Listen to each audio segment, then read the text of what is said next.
Russia's #1 female player says she is happy to return to Wimbledon this year and feels that as a Russian, she plays the luckiest sport.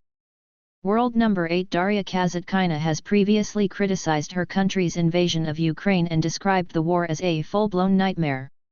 Russians and Belarusians will be back at Wimbledon after the All England club lifted the ban it imposed last year.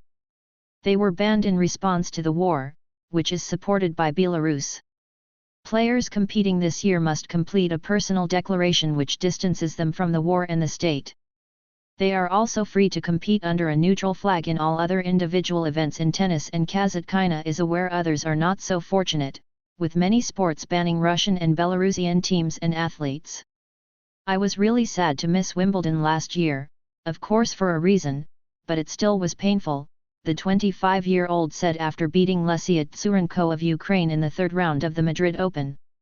I'm happy that we will be able to come back this year, and to be honest, we are the luckiest sport as we are able to compete still.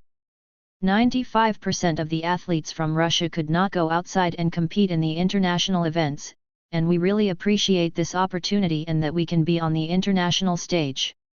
The All England Club and the Lawn Tennis Association have promised to cover the cost of 2 rooms for the entire grass court season for any Ukrainian player involved in either the main or qualifying draw for Wimbledon. They will also be able to practice on courts at the All England Club and in Surbiton as soon as their involvement in the French Open comes to an end.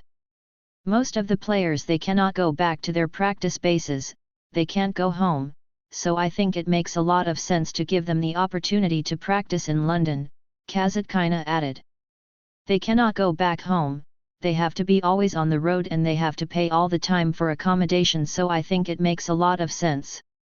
Kasatkina, who says she has already signed her personal declaration for Wimbledon, did not receive a handshake from Tsurenko at the conclusion of their match in Madrid. But it is not something that upsets her. The saddest part is the war still going on, so of course the players from Ukraine, they have got a lot of reasons to not shake our hands, she said. I accept it, and it is how it is. It's a very sad situation. I was actually happy she waved me back when leaving the court.